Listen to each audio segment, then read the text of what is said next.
Assalamu alaikum wa rahmatullah. I hope everyone is doing well.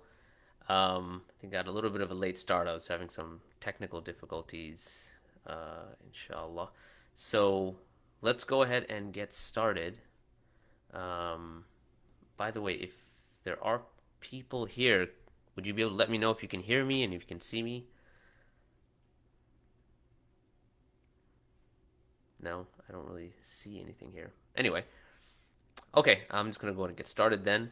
So what I wanted to discuss today بإذن الله بسم الله الرحمن الرحيم الحمد لله رب العالمين والصلاة والسلام على رسوله الكريم أما بعد. Because we're going to be speaking about effective communication strategies, one of the areas that I was recently thinking one of the things I was recently thinking about was speech writing itself. And the reason this came up is because, as you may or may not know, recently the founder of Al Maghrib Institute, Sheikh Muhammad al Sharif, rahimahullah, he actually passed away. And one of the key things that I had learned from him, may Allah have mercy upon him, was how to produce, how to write, how to compose effective speeches. And this is something that this is a template that he taught us maybe 20 or 30 years ago, not 30 years ago, maybe 20 years ago, um, that I still use to this day. In fact, I used it just yesterday in the Jummah khutbah that I did. So, what I thought would be a good idea, because we're speaking about effective communication, is that within the broad spectrum of effective communication, the subset of how do you compose an effective talk or a speech or a khutbah. So, if you're going to be presenting Islam to, let's say, a non Muslim audience, how can you make it such that you have a very effective speech, starting from the point of writing the speech, and then we'll get into some points related to the delivery, and we'll weave that in. Now, I'm going to basically use the model that Sheikh Muhammad Sharif gave, maybe whatever, 15, 20 years ago, and he calls this model the ABCs of speech writing. And what I liked about it is that it is something that is very simple because it's in a format of just A B C D E F G. I think that's the last letter, and it's something that if you've internalized and understood the format or the method, it actually takes your speech, no matter what level you think you're at least upgrades it by 10 levels, right? Only because there are certain things that as you start observing how people speak, you're able to learn from that. And that's what he's incorporated within this ABC model of his.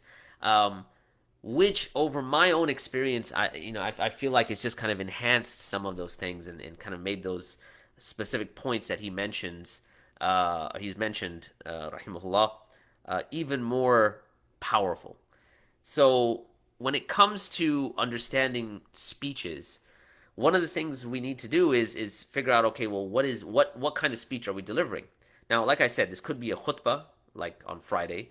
This could be a talk that you're delivering to like Muslims. Obviously, you'd have to know who your audience is, or this could be a group of non-Muslims.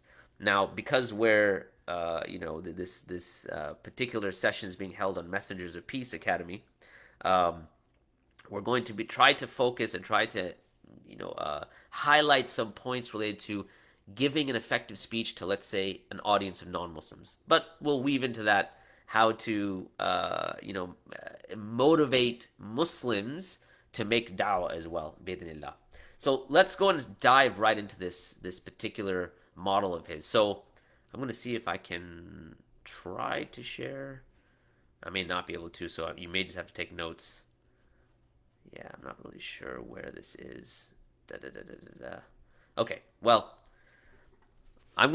because it's so straightforward, I don't really think you're gonna need the slides. So you're gonna need to know the alphabet, which I think is pretty straightforward, inshallah. Okay, so the first letter, when we look at the ABCs of speech writing, the first letter is A, and A stands for arresting anecdote.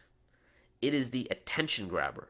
So when you are when you are going to compose a speech, one of the things that, if you've ever been to speeches or you've ever been to khutbahs, you'll notice is that sometimes when the khutbah starts, the speaker will, you know, will kind of speak about a number of things, and somewhere in the middle of the talk, they'll mention a really, a great story. And so you're thinking in the middle of this talk, wait a minute, like, had this person just moved this story up to the beginning, then people would have been paying attention right from the very beginning. But because they started off with, something that was maybe a little more academic, a little more dry, and then they came out with a story at the end, or maybe somewhere in the middle, it takes away from the quality of the speech. So the first thing you want to do is you want to have something that attracts people right off the bat. And by the way, this is not only for speeches. In fact, this model that Sheikh Muhammad Sharif presented was from I think it's how Reader's Digest composes their articles. So if you've ever read Reader's Digest or any sort of things that are written in these magazines, you'll always notice that they follow this sort of format, right? Because they want to get the person to read the article, to buy the magazine, or whatever it might be. So the first letter is having an arresting antidote, right? Having something that's going to grab people's attention. And so, if you think about this in the context of a khutbah, like I'll give you an example. Yesterday's khutbah, when I was giving the Jum'ah khutbah, I started off by saying, today I want to basically give you a behind the scenes of how I compose a khutbah. And what I do is I make shura with the entire family. And so in this shura, in this consultation with the entire family, I have everywhere from, because I have 5 kids, I have everywhere from an 18-year-old or almost 18-year-old to a 6-year-old. And after all of that shura, my khutbah today, I came to a conclusion, after some thought and some consultation, that my khutbah today will be about Legos. Now, you might, so the thing is, why would I present something like that? Because the last thing you're expecting, at least it seems like, the last thing you're expecting that a khutbah is going to be about is Legos, because you're expecting some sort of something of religious significance. So now either you're going to have a reaction of, well, why would he speak about Legos in a khutbah? Or I wonder where he's going to go with this. But something that's going to tell people, like, hold on a second, I should actually pay attention. So your first element of your speech is going to be something that grabs people's attention. Now, like I did, it doesn't necessarily have to be a story. Many times people think, okay, well, I have to bring in a story, and the story has to be the attention grabber. Not always. It could be a point. Like I mentioned in yesterday's khutbah, the topic itself, as I introduced it, was about Legos. Now, just obviously, I think anyone would know that it's not actually about Legos. And we'll get into how to introduce the topic and why that becomes important. So the first thing we want to now do as we start to compose a speech is to have something that grabs people's attention. Okay? If I'll do a speech, let's say at a church, or to a non-Muslim audience, typically my attention grabber will have to do with something that relates to the audience, right? So a khutbah is a different dynamic, but I may talk about, like, for instance, I remember one talk I did at a church, and I spoke about paradigm shifts.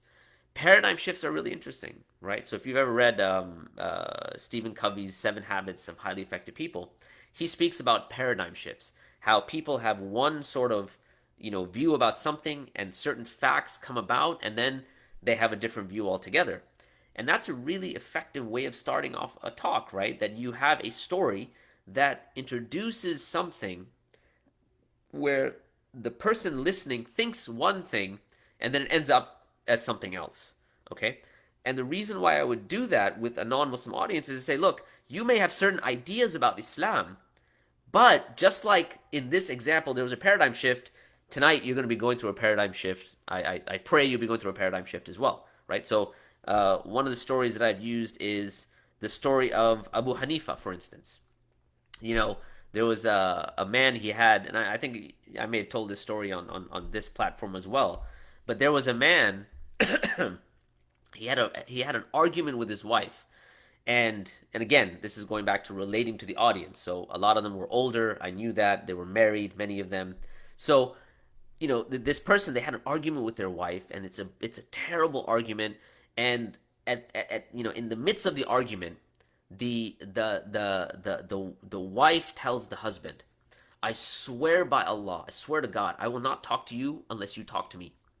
And the husband says, out of in anger as well, "Well, I swear to Allah, I swear to God, I'm not going to talk to you until you talk to me." So now they both go their separate ways. She probably goes to the bedroom. He probably goes to the couch. And the next morning, regret sets in. So now, in the Islamic paradigm, oaths are a very big thing. Like swearing, by God is a very big thing. And this is what I'm presenting to the non-Muslims. And so, he goes around the city. He starts asking the scholars of the city, "What do you think about this?" And they're all telling him, "No, you're going to have to repent. You're going to have to, do some sort of what we call kafara." So he's feeling really bad. Like, this is like, man, I have to repent for this. And this is like, this is. So he finally says, "Let me ask one of the main scholars of the city." All right, this scholar happens to be Imam Abu Hanifa. So Imam Abu Hanifa, he goes to him. Imam Abu Hanifa listens to everything. He says, "Okay, you're fine. You don't need to repent. No need for kafara. No need for some sort of fasting or anything like that. Just go home, talk to your wife. You're good to go." Now he is very happy. He is going home. He's skipping home, and he bumps into one of the scholars he had asked previously before going to Imam Abu Hanifa, rahimahullah.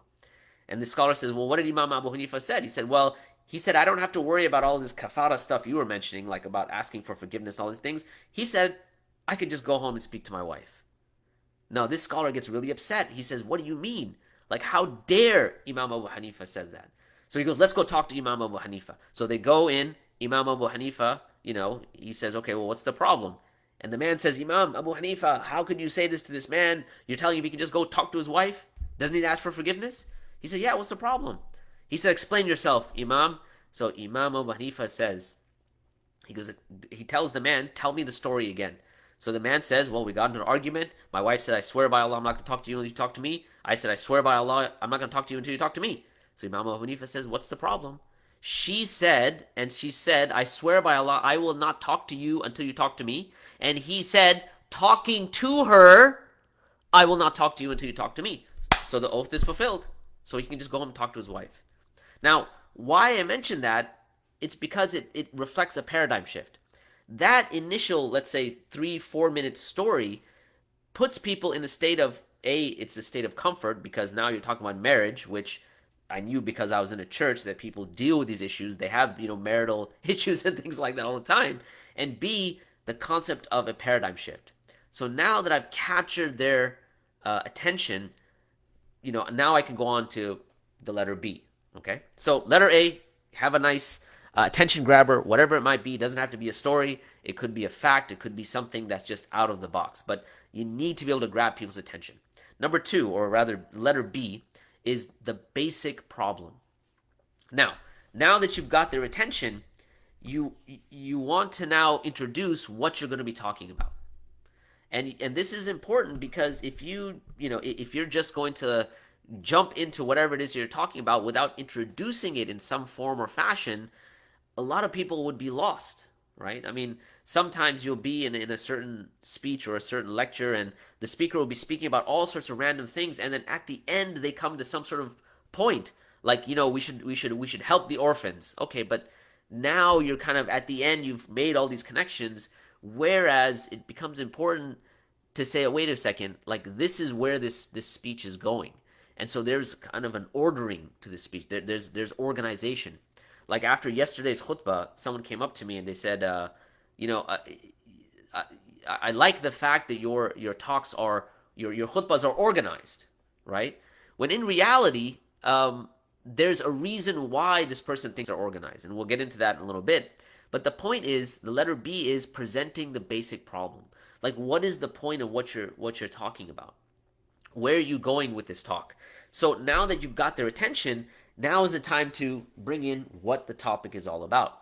Now, a couple of points here related to this. You could basically say, kind of taking the model that I just used with the speech at the church. You say, what we just experienced is a paradigm shift, and many of you as many of you might have just experienced this paradigm shift, I'm hoping tonight you will be experiencing another paradigm shift when it comes to Islam, right? And so what are we going to be talking about? What I've stated very clearly is that you may have certain preconceived notions about Islam, but tonight we want to now look at Islam with a fresh pair of lenses, and I'm going to be presenting Islam tonight, for in however I'm going to say that. But that is the basic problem. And the reason I'm mentioning that is because, again, I've understood my audience. I know that I'm speaking to a church. We are in the South, right? I happen to live in Texas, and I know that there's um, a lot of how people understand Islam that doesn't come from what we would call a normative understanding of Islam or how Islam should be understood, but rather it comes from either the media, it comes from either sermons that they may have heard on Sundays or whatever it might be. So the basic problem. This is the letter B. You want to present the basic problem. Okay. Now a couple of things here. How like when we are going to be composing a talk, one of the things that I've realized is that you what you don't want to do generally is to inundate your talk with a lot of, let's say, very difficult vocabulary. Okay? And I'm very guilty of this, by the way. So I do this a lot, and I always have to be reeled back. Someone will inevitably come up to me after the khutbah or after a talk and be like, look, that was a great talk. I don't know half the words you said, but it was great, right? So, because the point isn't to impress people with your vocabulary, but really the art of a good, strong talk or a speech is to be able to take words that everyone generally understands and compose them in a way that people can understand them and appreciate them. Okay?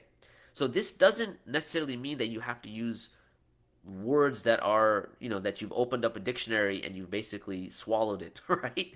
Because a lot of times, you could use words in a way that's incorrect, right? Just because a word sounds sophisticated doesn't mean it's going to have efficacy. It doesn't mean it's going to be effective in trying to communicate what you're saying. That being the case, however, this will also be dependent upon your audience.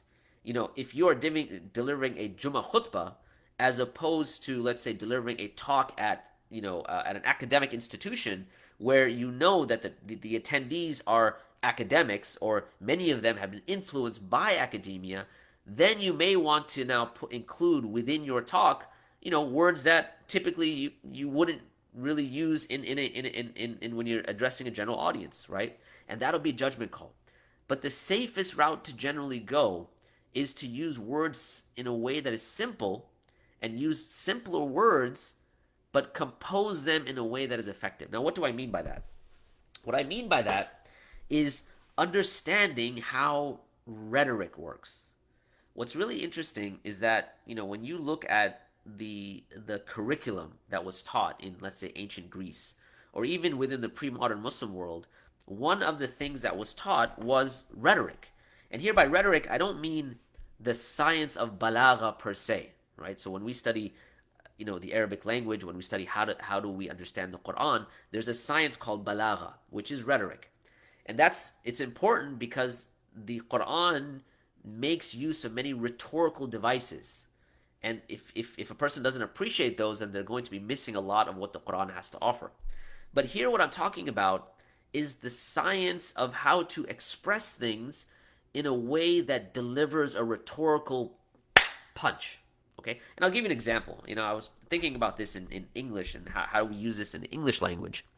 So there is a statement that they say that is the most amazing statement in all of cinematic history. Okay, now I know there's a lot of fluff here, and it's probably not the most amazing statement, but it's up there. The statement is Bond, James Bond. Now, if you think about that for a second, there's no sort of great information that you're now receiving about this person, right? He's basically just telling you his name. It's not like he taught you some great pearls of wisdom that you just blew your mind, like, wow.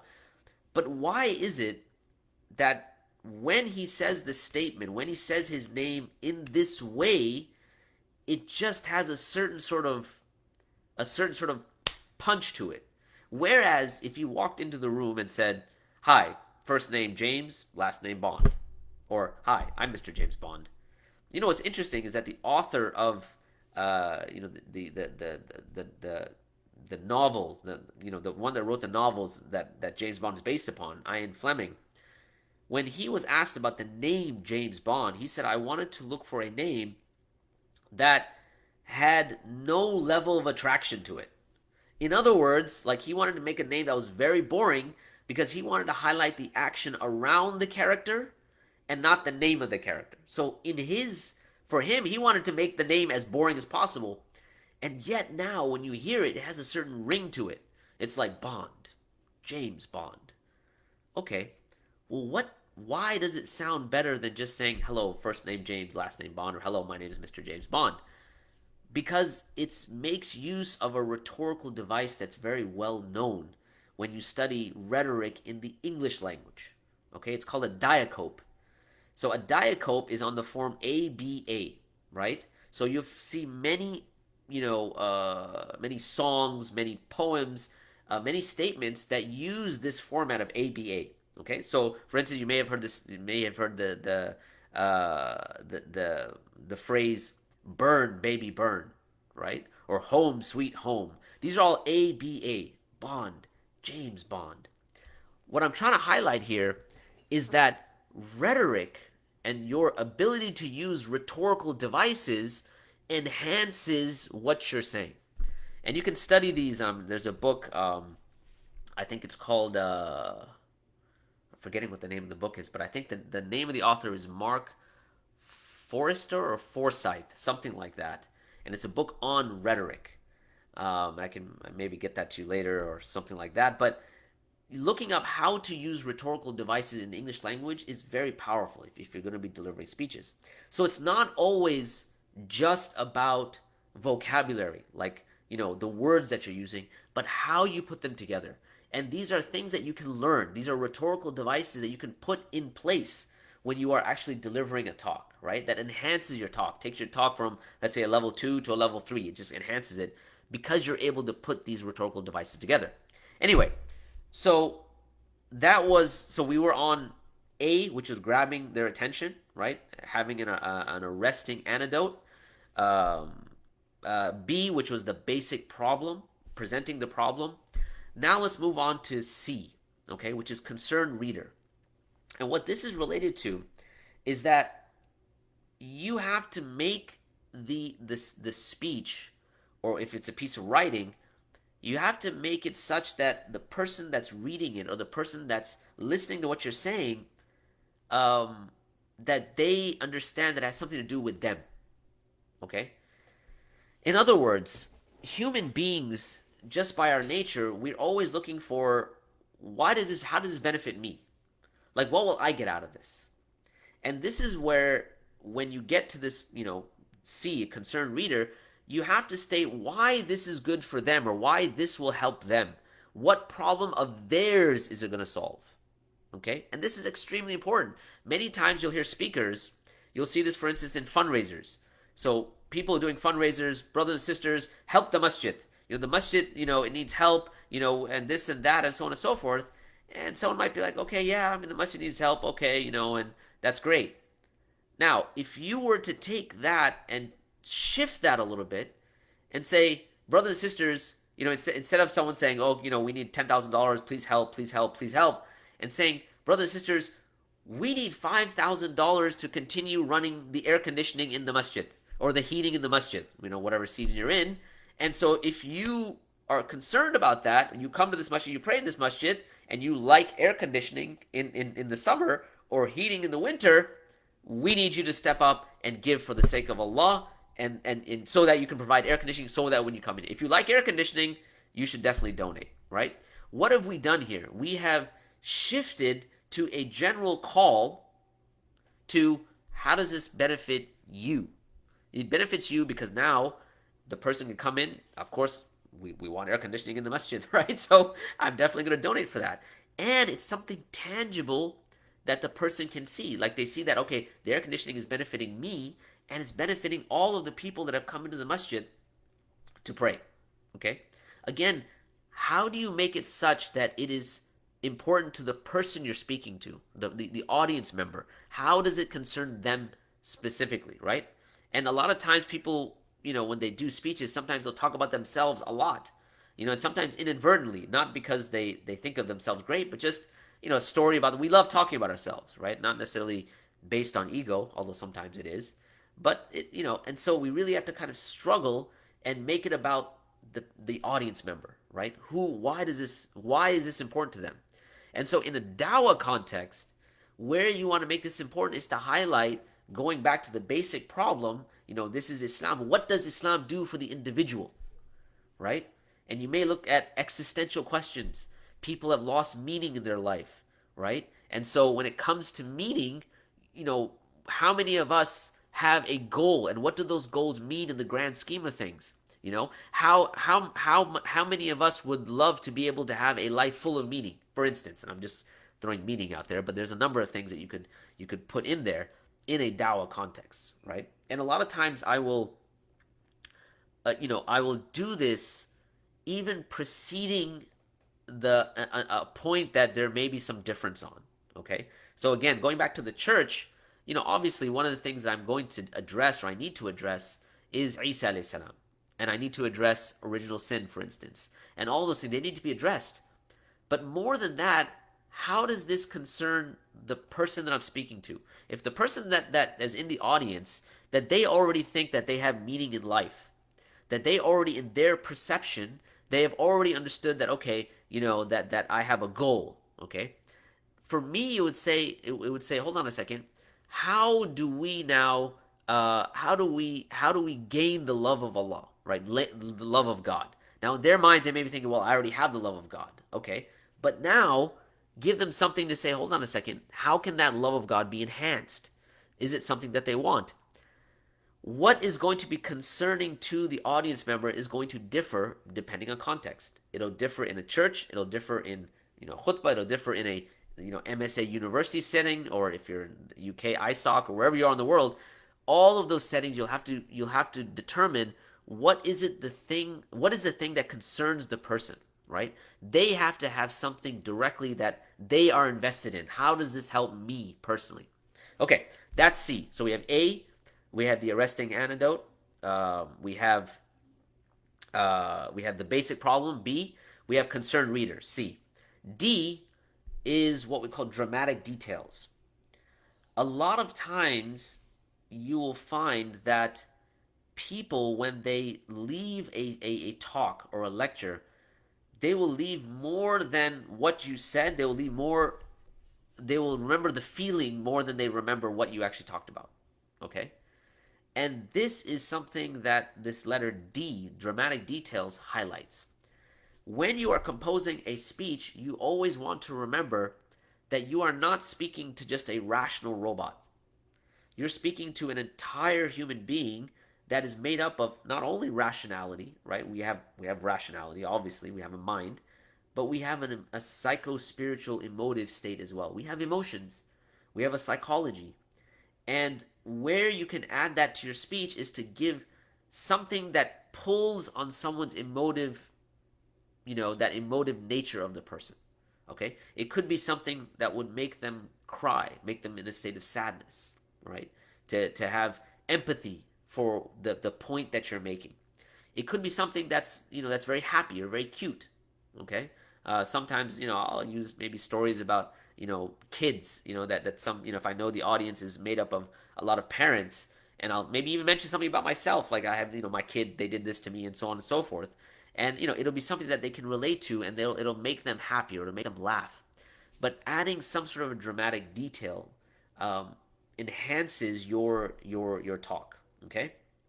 And, and so how do you do that? Well, you can add something, let's say, from your own personal life, which makes it personable. It means you're an actual human being, right? Especially in the dawah context, a lot of times there's this impediment between the people that you're talking to and yourself, because they may think of you as foreign.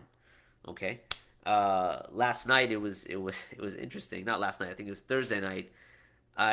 After the masjid, my son and I, we had gone to grab some ice cream, and I happened to be in a full thobe, and my son was in a full thobe as well, and we pulled up at this ice cream place, and in line was this older gentleman wearing this nice big cowboy hat, cowboy boots, and he kind of looked at me up and down. It's kind of like, oh my God, what are these guys? What's up with this guy?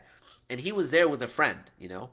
So I was ordering ice cream and I was trying to get something for my wife, and I guess he may have overheard. And I mentioned something like to my son, I said, we better get this right, otherwise I'll be sleeping on the couch, right? Relating to my wife's ice cream. And so he heard that and he started laughing. And then he says, like, well, I mean, you'd be lucky if you get on the couch, because for me, if I got the ice cream wrong, I'd be out on the street, right? And so we had a really nice conversation where initially his reaction might have been something completely different just by looking at me. But again, the idea that, well, this guy is an actual human being with actual emotions, and that we can actually have a conversation. And we have a lot of things in common because we have, many of the same experiences and so on and so forth.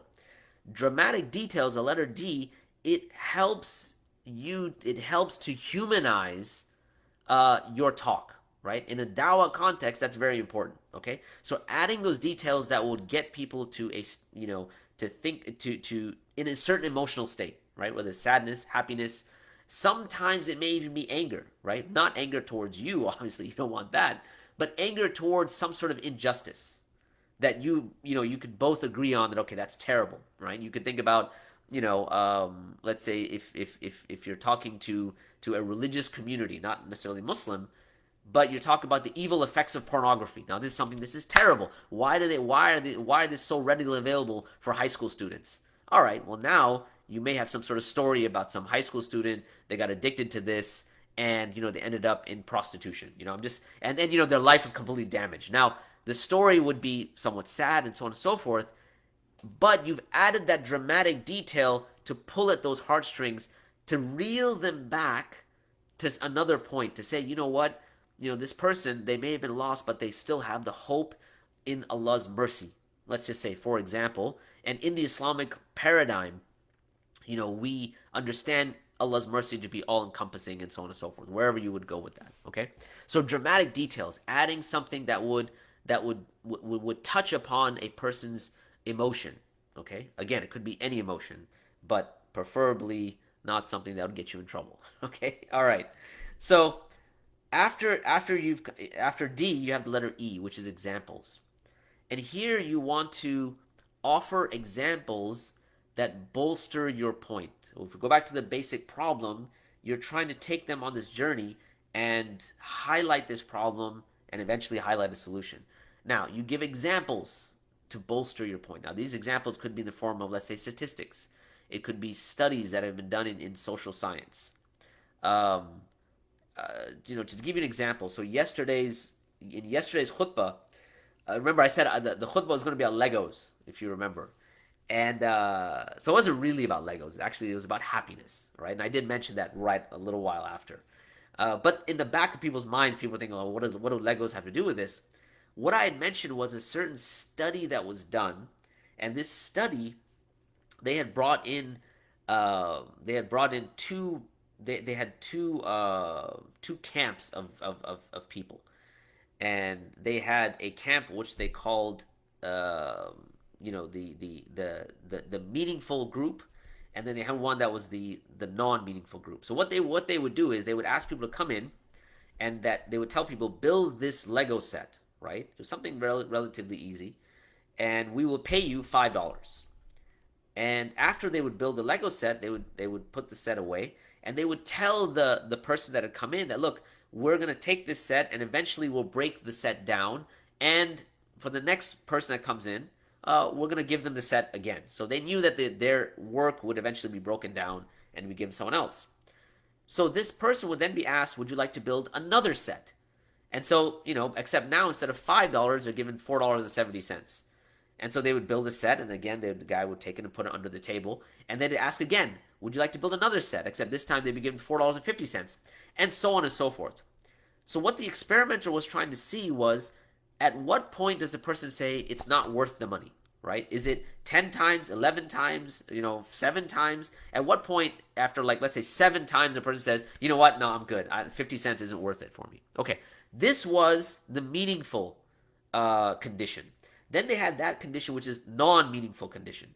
In this case, what they did is they took a group of people, same thing, they brought them in, told them, if you build this Lego, we'll pay you $5.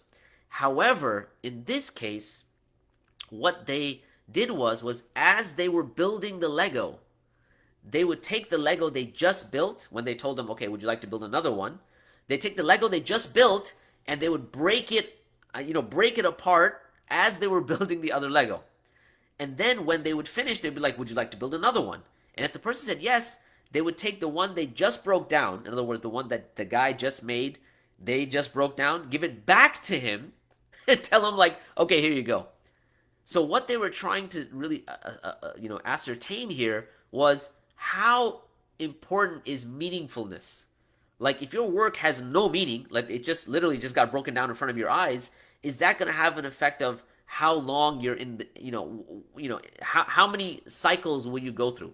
And obviously the people that, felt that their work was meaningful, they were on average 11 cycles, and the people that it was considered meaningless, it was 7 cycles.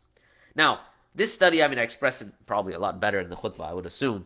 But my point in mentioning that was to bolster the idea that when you have meaning in life, this particular idea of having meaning, a meaningful life and meaning to your existence, has ramifications across the board. When you understand meaningfulness that transcends the human being and is related to Allah, now when you come into a situation of marriage, let's say, you're not just looking for what are the things that bring me happiness right now. In other words, let's say the person's looks or the person's finances or whatever it might be, but I want happiness that is meaningful happiness. And how do you get meaningful happiness? It has to be tied to something that gives meaning. In other words, Allah subhanahu wa ta'ala. Anyway, so that goes down to examples. How do you present an example to bolster the point that you're making? All right, so that was the letter E.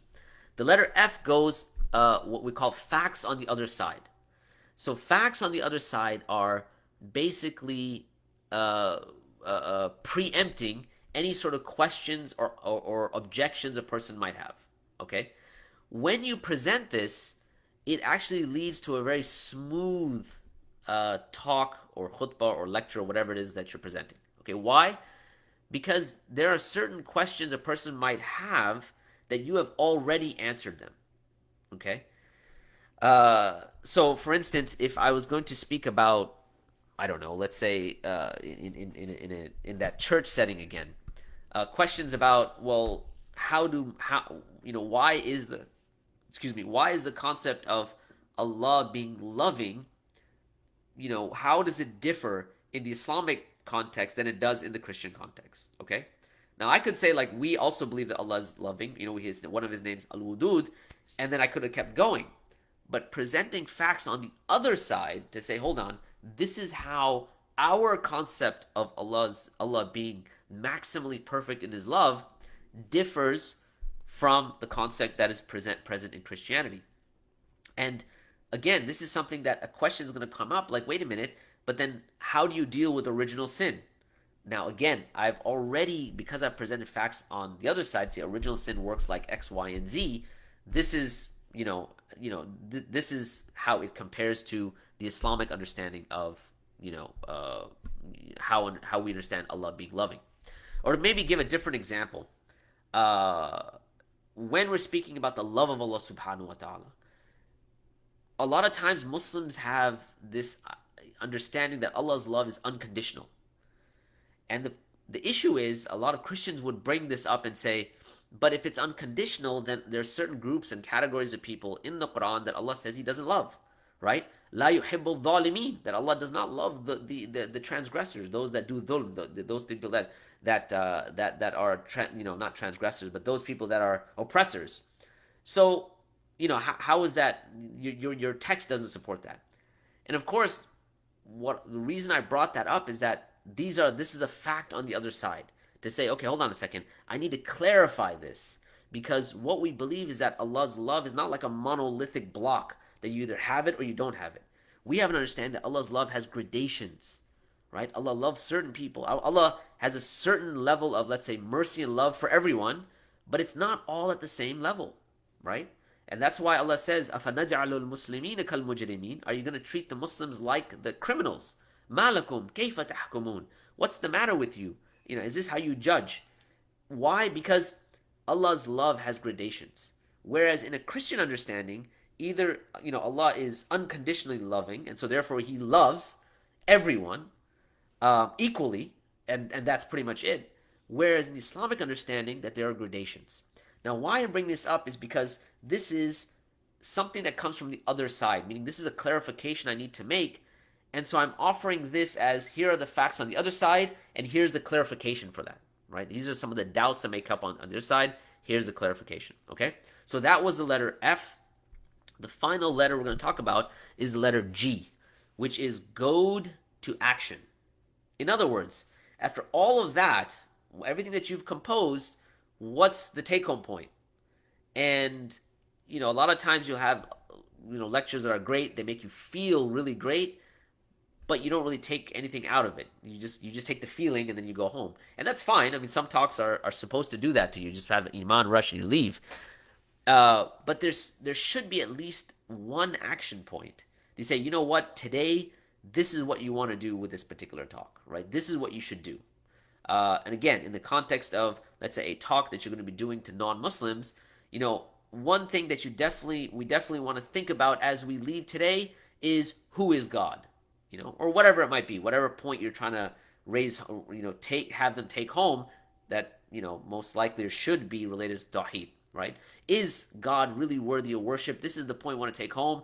And do I believe that? That's what I want you to take home today, right? After you've obviously explained what worship is and why Allah is worthy of worship and so on and so forth, right? Just as an example. So some sort of a take-home point. Now, that was the ABCs, and I kind of went through them a bit quick, but just to reiterate, you have A, which is your attention grabber, your arresting, I think I'm saying this word wrong. It's not, I kept saying antidote. Anyways, it's an attention grabber. I know I'm saying it wrong, but anyway, it's an attention grabber, something that's going to grab their attention. That's letter A. B, the basic problem. What are you presenting? What is it that you're trying to say? C, concerned reader. How does this relate to the person that you're speaking to, the audience member? D, dramatic details, touching on those emotional heartstrings. Either some sort of bringing something up related to their emotion. So you have concerned reader, dramatic details. E, examples. Give examples, statistics, in different fields. You can look at, social studies or social science studies, economic studies, statistics, whatever it might be. Adding those examples to bolster your point. F, which is facts on the other side. Give the alternate facts so that you can preempt any sort of questions that would come up. And finally, G, which is goad the reader to action. What is the point? What do they do after this? Like, after they leave your talk, what are they supposed to do, right? So if I gave a khutbah on, the name As-Salam, the name of Allah, As-Salam, but the take-home point was that now you've understood it, increase in your salam. So when you leave this masjid today, make sure you give salam to a person, whether you know them or not, at least one person. So now they've taken understanding of the name of Allah, but they've applied it directly in an action point specifically, right? Okay, the last thing I wanted to speak about is that when you are composing a talk, what are some of the things that we want to include in our talk, right? Because obviously we're not just doing a lecture to, just for the sake of doing a lecture, right? This is not a talk where you're presenting something for your company or something like that, even though you could use some of these principles if you do have a talk for your company. So what should be included? So some of these are going back to Shaykh Muhammad Sharif's list, but some of these are part of my list. So over time, what I would include in a talk. So obviously, you want to include the Qur'an. And I say this because a lot of times you will have talks that are given and people are not going to be including anything from the Book of Allah. And I think this is a major, major mistake. And I don't mean including something from the Book of Allah just for the sake of including it. I mean something that is powerful, that's related to your topic, that hits home. And that what that means is You actually have to study the Qur'an and have a relationship with it, right? So it goes back to us. So something from the Qur'an, something from the Messenger of Allah sallallahu alaihi wasallam. There could be a hadith, which would be ideal. Maybe something from the seerah of the Prophet sallallahu, but something that's that comes from the life of the Messenger of Allah sallallahu alaihi wasallam, depending obviously on the topic and things, so on and so forth. You could include in there statements from the Sahaba or from the early generation. That's always, especially in the context of a khutbah, that would be something that's good. But even outside of that, if you're presenting something to non-Muslims, it doesn't hurt to say, there were people in the early phase of Islam who said X, Y, and Z. You have a statement from Ali radiallahu an, or whatever it might be, and so you kind of add that statement. It kind of adds to your confidence in Islam. Okay, and this is just so before I continue the list. The other thing when it comes to speaking is you could be saying something totally wrong, but if you say it confidently enough, it comes off as, okay, that's totally right. I totally agree with that, right? So your attitude in the talk itself is very important, by the way. Okay, so being confident is something, and it's not something you can just turn on and turn off. It takes practice, takes time, but you really got to try to do that. Now, this is true in the context of a speech, and this is also true in the context of when you're speaking to someone one-on-one. Your confidence in Islam comes out in how, it comes out when you're speaking to someone. So it's very important that you keep that confidence front and center. Islam is the truth. Everything outside of the Islamic paradigm is not. And I'm 100% committed to that. So anyway, a side note. So a third thing, a statement from the early generation, Sahaba, something like that. Number 4, when you're presenting something in a speech, to present it in a point form. This gives the impression that your talk is organized. Okay, whether it is or it isn't. I mean, hopefully it is, because you're going through these points and trying to figure out how to put the talk together. But the point form, what it does is it tells you, okay, there's now these 4 points or 3 points. Depending on the length of the talk or the length of the lecture, you have to be very careful with this, however. Because if you start a talk and say, okay, I have 27 points I'm going to present now. Now, immediately the person's, there's human beings, we cannot take in 27 points in one shot. You would have to basically get a pen and start writing those down if you're that excited. Typically, in a speech, you're going to maybe have, let's say, 3 or 4 points, maybe 5 points, right? 5 ways to have a better marriage or whatever. So have something in point form. In a talk that, let's say, is half an hour, 40 minutes, maybe 1 or 2 points, right? And especially if it's in front of an audience, because that's the maximum someone can really hold on to, right? And remember, we said the go to action, the letter G. Ideally, if it's 1 point, this is the point you want to take home. If you don't take home anything else from this talk, take this point home, right? That way, it gets stuck in, it takes root in your mind as you leave. I was doing a talk somewhere the other day, and someone's like, I came to your khutbah.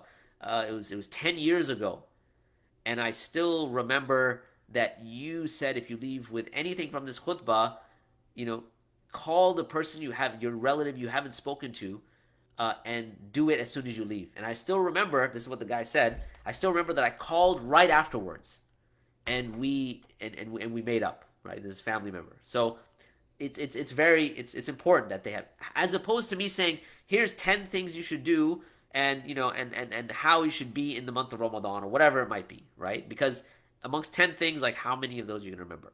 So have something in point form. It's good, but just be judicious when it comes to how you're gonna apply this. Okay. I mentioned stats and social science studies. Again, be judicious. Be careful in how much of this you're going to apply. You don't want the whole talk just to be stats, and maybe a little bit here and there. It's fine. The 6th item I have on my list is misconceptions, and I already mentioned that in terms of the love of Allah and how we understand Allah as Al-Wudud and so on and so forth. Mentioning those misconceptions, but the other thing I want to caution against is you don't want to make your entire talk about misconceptions. I think this is a major mistake. Okay, if you said, okay, today we're going to be talking about 15 misconceptions about Islam. Now, if the person that's coming only has to deal with like three, you've just introduced 12 more misconceptions that they didn't have access to, right? Or they didn't really even know about. So now you're having to undo a lot of things, which doesn't really make sense. Misconceptions here, what I mean by that is specifically related to your topic, not misconceptions in general, right? And again, if you've understood how dawah, an effective dawah methodology in general, it's usually those misconceptions have to do with your worldview anyway. So you wouldn't be able to really address those misconceptions until you've addressed the central point of Tawheed anyway. So you can put some misconceptions. I have poetry in there. Again, you're not going to inundate the entire khutbah with or the entire talk with poetry, but having certain elements of poetry, it's nice because again, we're addressing human beings, and human beings they don't just speak in a linear way with facts and figures and that's it, right? They need to, you need to be able to, address the human being in its entirety. So poetry helps do that. I sometimes add word origins. So etymology is something that I'm a bit guilty of. It's like, where do words come from? What is their root? Whether those are English words, whether they're Arabic words. Sometimes I'll do crazy things like Urdu words and just throw that in there as well. The ninth point, cliffhangers. Cliffhangers are extremely powerful because what happens is that cognitively when a cliffhanger is introduced, you are waiting for that loop to close, and that anticipation causes the person to pay attention to what you're saying, right? And so cliffhangers are really an effective way of having people pay attention to the things that they may not otherwise pay attention to, they may otherwise find boring because of that anticipation. But just quick point here, if you're going to open a cliffhanger, you have to actually answer the cliffhanger. You can't just leave it at the end of the okay, that's it, khalas, I'm going to go home now. Like that would be very disappointing, right? So cliffhangers are really good. Maybe add the 10th one I have in there is to maybe add a joke, which, again, you have to be careful with this. Depends on how good you are at adding jokes. I failed at this miserably many times, which my kids have told me that was terrible, Baba. You shouldn't have like that. That totally bombed, Baba. So again, to be careful with this. And the last one I have in there is sometimes maybe adding a media reference. So, and again, you have to be careful with that. So that's basically what I wanted to present today. With that said, and this is just kind of a brief overview of how to write a speech, but communication in as a broader topic. Messages of Peace Academy. I know there's a course. I think it was Sheikh Kamal al-Makki that he's dealt with how to establish rapport and things like that in specifically Dawah scenarios, and other courses. I have a course on there as well. So I'm going to encourage you that if you've benefited from this short, live stream, definitely check out Messages of Peace Academy. Register for their classes. I think their next registration is starting in December, if I'm not mistaken. So definitely check it out and sign up and take advantage of the immense amount of information and work that is available to you, inshallah. So I'll go ahead and stop there. And if any of you have any questions or comments, I can look at that. You can type them in onto the comment section, inshallah. So if you have anything you'd like to add, or maybe something in your experience when you've listened to talks or listened to lectures or whatever it might be. And if nothing, we can conclude, inshallah.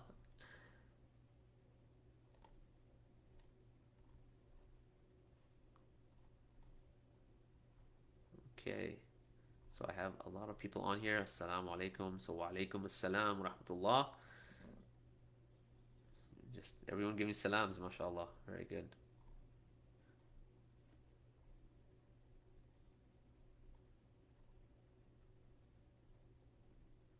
All right.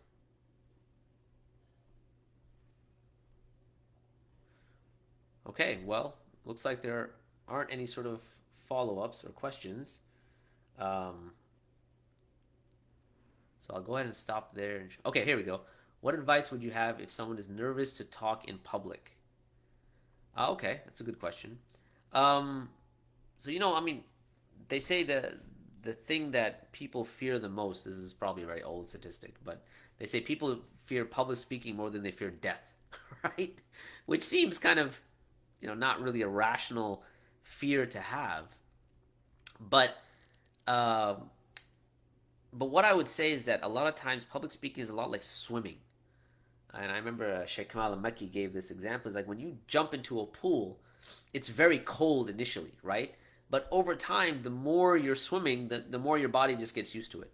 So the more public speaking you do, as difficult as it is, the more you do, the easier it becomes. The more confidence you start to gain, right? This year, Alhamdulillah, my one of my sons started leading Taraweeh, and so the first night he was very nervous. I mean, you can imagine he's what is he was 12 at the time. Well, yeah, 12 last year, he'd be 13 this year. So he was 12. He was very, very nervous, right? 12-year-old, and and for the longest time he's like, "Baba, I don't want to do it. I don't want to do it." I'm like, "No, man, you're gonna do it, right?" So, and so first night, second night, third night, fourth night. By the time like you get to the last 10 nights, I mean, he was cruising, right? You've got to be able to basically throw yourself into the deep end of the pool and just feel the cold and keep going, right? That's all. I mean, that's what I would say. I mean, obviously, I'll tell you, if I was to say that I don't get nervous when I talk now, that wouldn't be true. I don't get nervous in general, alhamdulillah, when I talk, but to this day, I still get extremely nervous when I do Jummah khutbahs. That's the only kind of public. And the reason I think more is that the muqam and the responsibility, right? It's like you're in a place. It's this was the this is where the messenger of Allah sallallahu alaihi wasallam would deliver advice to the community and stuff like that. And just that sheer responsibility, I think that for me is very nerve wracking. Um, and so, but other than that, alhamdulillah, I think just over time you start to develop a sort of a comfort, right? Uh, and so I think that helps out a lot. The more you do, the easier you get. Someone asks, "Are you Pakistani?" So my parents are Pakistani. Yes, originally I'm from Pakistan, alhamdulillah. So, but I was born in New Jersey. If that that adds to your question.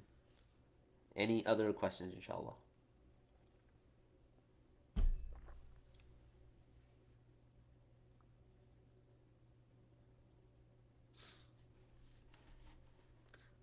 Okay, let's see here. In Islam, humble and this. Okay, very good question. Confidence and being humble. How do you draw? So they always say there's a fine line between confidence and conceit, right? You know, I would say that when it comes to confidence, there's a difference between being confident or let's say being confident in yourself because you think of yourself as being wonderful and being confident that Islam is the truth. These are two different things, right? So where, that line between confidence and conceit, if you're confident that Islam is the truth, then that's a different type of confidence because that's not related to you per se as you being great, but that's because Islam is great because it is true and it comes from Allah subhanahu wa ta'ala, right? So you have to be careful like that. Yeah, obviously, if you're talking about yourself, then yeah, you could easily slip into conceit, right? In fact, the Prophet ﷺ gives us a very clear definition when we talk about what is kibr, what is arrogance, what is ego. The Prophet ﷺ said, "Al kibru batrul haq wa ghamtun nas," right? It is to reject the truth and look down upon people. Now here, we're not looking down upon people in the sense that, oh man, Islam is true, you're a non-Muslim, sucks to be you. That's not what I'm talking about. That's not what I mean. But more so from the idea that, look, Islam is true, and I really desperately would love for you to be Muslim, for love for you to have what I have. I would love to share with you what I want, right? And I'm very confident that it is the truth. In fact, I'm not very confident. I know for a fact it is true. No doubt whatsoever. So it's a very good question, Just on a side point, someone once, I was doing a talk in Canada, and someone asked, like, the question about one of the names of Allah, al-Mutakabbir. Like, isn't that a bad name for Allah to have because, it shows like arrogance and this and that. And I told him, I said, look, if you're talking about Allah, uh, how could he ever be arrogant, right? Because arrogance necessitates that you, or arrogance is the idea that you are better than somebody else, okay? And the point is that you can never know that for sure. Like there will always be people in some other area, some domain that will be better than you in some form or fashion. When it comes to Allah, He is one, and so it is literally a fact that there's nothing, kabir, akbar than Allah. So why would that doesn't come up? Because if we understand Tawheed, we know that Allah is one, and we know that, He's maximally perfect in all His names and attributes. Well, then the fact that He is al-mutakabbir, it's actually a praiseworthy trait, because that is the reality, that is the truth about Allah. Anyway, um, can we ever be overconfident about Islam? So it depends, I guess. What do you mean by being overconfident about Islam? Does that mean I would need something specific, right? Because I don't, you know, I think it's difficult to say you can be overconfident about the truth, right? Can I be overconfident about the truth? You may be overconfident in your expression of the truth, which may lead to other issues, right? You're so confident that it may lead you to look down upon other people, but that's not what Islam should be doing anyways, right? What it should be doing is in fostering within us a sense of that we want good for the other person. We're interested in the person's well-being. All right. In the context of public speaking specifically. So in the context of public speaking, again, it would depend upon the expressions that you're using, right? So, you could come off as being overconfident, but as long as you're backing that up with, facts, you're backing that up with, examples, and how you come across is very important as well, right? I mean, if you're coming across as arrogant, then the problem wouldn't be a person's overconfidence in Islam. It may be some other issue that, again, one of the areas that we didn't touch upon in speech writing, because we were talking about the nuts and bolts of speech writing, is your own spiritual state, right? So that actually has a ramification on how you deliver a talk as well, right? How connected you are with Allah. A lot of times before I give a talk, I'll always, I'll make dua to Allah and ask Allah, oh Allah, do not let my iniquities, do not let my sins become an impediment for people's guidance. You are the one that guides them, and I'm not the one that guides them. And if you allow me to be a vehicle, that is a favor from you. And if I fail, this is all upon me, right? So just having that kind of mental state and not mental state, but having that connection with Allah and making dua to Allah before you start these talks. A lot of times we start talks and we make duas that are, we've almost made them robotic, right? The dua of Musa alayhi salam, Rabbi shrah li sadri wa yassir li amri ila akhiri, right? So you make that dua, but without really understanding what that dua is. And so, I think dua preceding a talk or preceding a khutbah is very important. In fact, I would say that, if you do it, like days and weeks before if you have a talk, to ask Allah to keep your heart in a state that is one that is humble, and that you realize that guidance at the end of the day is with Allah, and you are just merely a conduit, and it's a favor from Allah subhanahu wa ta'ala. So hopefully that would help. How can I represent Islam to non-Muslims? So again, if we're talking about from the aspect of public speaking, again, use some of the principles I mentioned, but always make sure you are focused on Tawheed. And I think many of you who have been to Messenger of Peace Academy, or you've been tuning in these live sessions, I'm sure this is not something new, right? So Tawheed needs to be the center point. How you express that Tawheed, that's where your public speaking skills really come in at the end of the day. But if you're going to be expressing things to non-Muslims, just make sure that Tawheed is at the front and center, inshallah, right? Now, that being the case, don't agree to do a topic and then not talk about it, right? Just say, I'm going to talk about Tawheed. So it's like, oh, I'm going to, like talk about hijab in Islam or whatever it might be, and then you're talking about, and you never even mention hijab. You just say, okay, well, I got to talk about Allah only. No, you need to actually, bring in the topic. Obviously, it has a link with Tawheed, but then highlighting the link is very important. So, you know, I hope that helps, inshallah. Any other? Okay, so someone says, how to speak to non Muslim relatives who don't want to listen to you and always change the topic. So I had this question come up earlier as well in a different setting, and I always thought that it was very interesting that when we're going to be bringing up topics, we somehow bring them up in a context of religion. And for some time now, I've been talking about the idea that for us as well, when we conceptualize Islam, we've conceptualized it as a religion. And so there is talk that is the religion of Islam, and then there's talk that's not the religion of Islam. And so, but this goes back to putting Islam in the box and the boundary and the box that has borders called religion, which I think is problematic. What I find a little more helpful is that when you take it out of this box and say, and we talk about Islam not as a religion that you can put in a box and put on the side and not talk about, but as a worldview. In other words, how you view reality in its entirety. And the thing is, if Islam is the lenses by which you look at reality, then there's no topic that is outside of the Islamic purview. Like literally. And I mean, I could give some examples that may be a bit humorous to some people, but you could bring up topics that, frankly, I mean, you would never think that tie to Islam, but in fact, deeply tied to Islam, right? Um, I don't know if you have relatives that watch American football, you could actually bring in certain ways in which football, kind of ties that into a certain, element. So, for instance, I think I was talking to someone the other day about just the very concept of how people love football.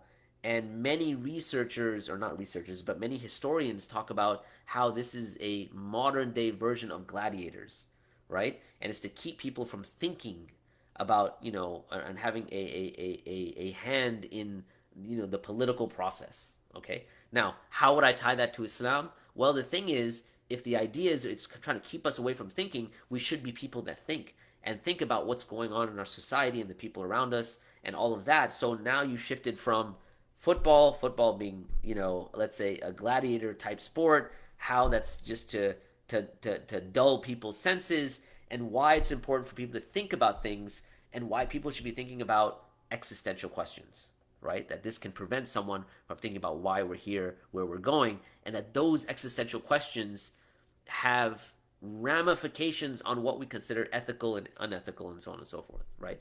Just as an example. So when it comes to, speaking with non-Muslim relatives, I think speaking, talking about Islam as a religion is where you can get shut down very quick, as opposed to saying this is how we view reality, right? That's based on your view of reality. You may have this opinion about, I don't know, abortion, euthanasia, whatever it is. However, from my understanding of the world, this is the reason why I agree with, the overturning of Roe versus Wade or whatever, or, whatever it might be. And then you kind of, you steer the conversation back to this is how I view the world. In this scenario, you definitely want to kind of, so that you're not offending the other person in a sense, say this is how I view reality, and how do you view reality? Like how do you establish this to be true, right?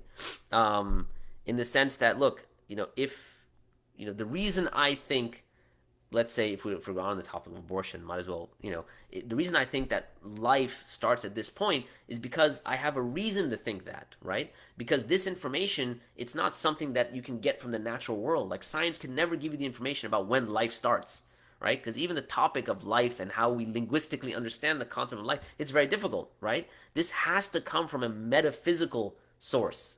And for me, that metaphysical source, why I have existential peace and tranquility, is because I have an existential source. And that existential source is what I call the Qur'an. So you see how you've shifted it back. Now, you're not saying you have to accept the Qur'an, but you have to say, this is why it brings peace and tranquility to my life.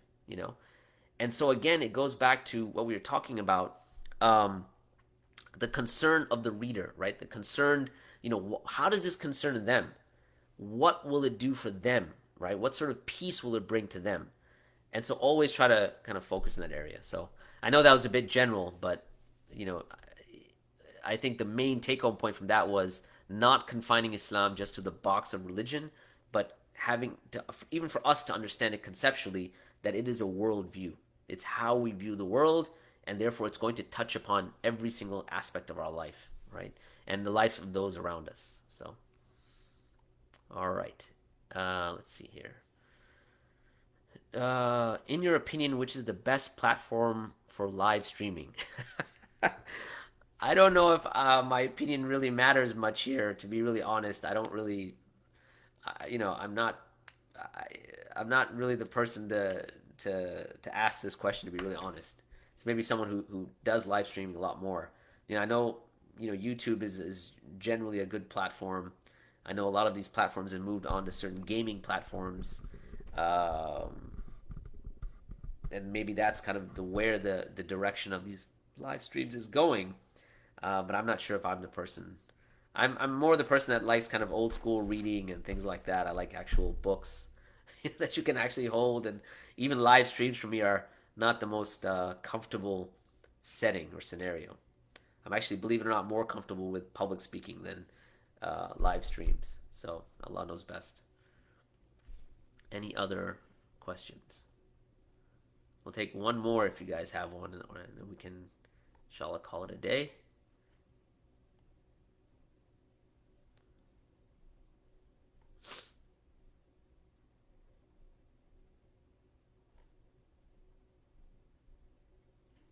Unless you guys don't have any questions, that's good too. We can call it a day otherwise as well, inshallah. Wayakum. Okay, so looks like there are no more questions. So may Allah subhanahu wa ta'ala reward all of you, give you the best of this life and the best of the afterlife.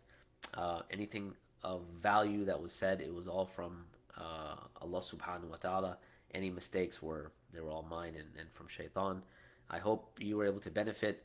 As a reference point, if you're looking for the ABCs of speech writing, this was part of a class that Sheikh Muhammad Sharif gave many years ago called Fiqh of Dawah. And I think those notes may be available PDF somewhere online. But that being the case, if hopefully this I went through them as best as I could. Inshallah. Wait, I think we have one question Okay, so the question was how I understand. So as a new Muslim, I'll just take this last question, inshallah. As a new Muslim and I start inviting my family to Islam, how would I answer my family if they ask me how I understand the Quran while I'm Filipino? What is the best answer? Well, I mean, what's the honest answer? I mean, I'm assuming that you understand the Quran because of a translation, and so you say, look, this is a translation, and that's how I read it. I'm assuming that's how you've accessed the Quran. But one of the other aspects of the Quran is that the message is not overly complicated. It's not a deep, I mean, what's beautiful about the Quran is that it's multi-layered and multi-leveled, right? So someone that wants to understand the crux of the message of the Quran understands Tawheed, pretty much on every single page. And Tawheed, I mean, on a very rudimentary understanding, you don't have to know Arabic for that. That's a concept that touches every human being, regardless of what language you speak. And that's fortified throughout the Quran, and even the translation will tell you that, right? No translation is that bad that says, okay, Allah is three, right? At least not that I'm aware of. So, but yeah, I mean, translations are not perfect, but at the same time, the core crux message of Islam is that Allah exists and Allah is the one that's worthy of worship, and that's reiterated page after page after page. So, I think one of the ways to kind of just mention that is that even if I'm reading a translation, the core message is something that is true. Um, and so therefore, reading a translation doesn't necessarily just preclude the fact that Allah subhanahu wa ta'ala has spoken the truth. So all right. So let's go to conclude there, inshallah. And Someone said, honestly, I understand Quran more in English or Arabic than in native language translations.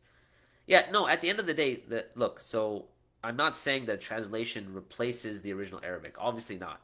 When you want to do tadabbur upon the Quran, you can do it to some extent in English, but not nearly to the level of Arabic. So it behooves us to try to learn Arabic and specifically try to engage with the Quran in the Arabic of the Quran. So I'm not, please don't take away that I'm saying you have a translation, you're good to go.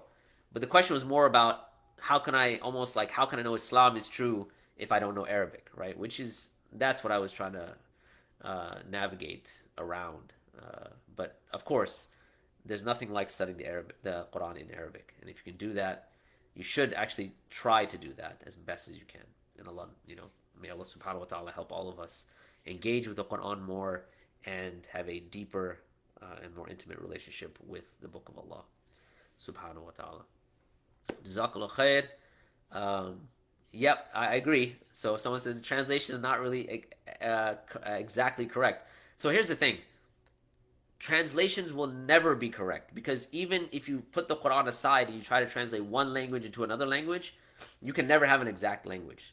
So how much more so when it comes to the Arabic of the Quran to try to translate it into any other language? Like you try, if you're bilingual or you speak more than one language, you will never be able to translate things exactly word for word or phrase by phrase because so many things make up a language. You've got expressions that are in one language that are not in another language, right?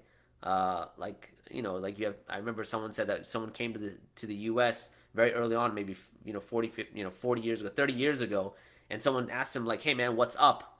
And the guy literally looked up, and obviously that's an expression, that's an ibarah, right? That if you're not familiar with, you can't necessarily translate that into another language, right? So many examples like this. So it has to do with the idea of expressions. It has to do with idea of exact word translation, and this is a whole science in and of itself, which you'll never be able to translate one language to another language in some sort of exact way, and that problem is exacerbated when it comes to the Quran. So by no means am I saying you have a translation, you're good to go. Everyone should try to study the Arabic language. Everyone should try to engage with the Quran. So please don't take that from what my answer to the last question. Inshallah. Okay, so let's go ahead and stop there. Inshallah. I think this is maybe the second or third time I'm saying that, but we will stop here now. Inshallah. Jazakallah khair. May Allah subhanahu wa ta'ala bless all of you, give you the best of this life, the best of the afterlife. May Allah subhanahu wa ta'ala allow all of us to become du'at, callers to Islam in His way and in a way that is pleasing to Allah subhanahu wa ta'ala. And may Allah subhanahu wa ta'ala accept from all of us whatever paltry deeds that we do and we all have our faults, and may Allah subhanahu wa ta'ala overlook all of our faults and accept from us whatever we may do in His path. Jazakumullah khair. Subhanakallahumma wa bihamdik. Ashhadu an la ilaha illa ant. Astaghfiruka wa atubu ilayk. Wassalamu alaikum wa rahmatullah.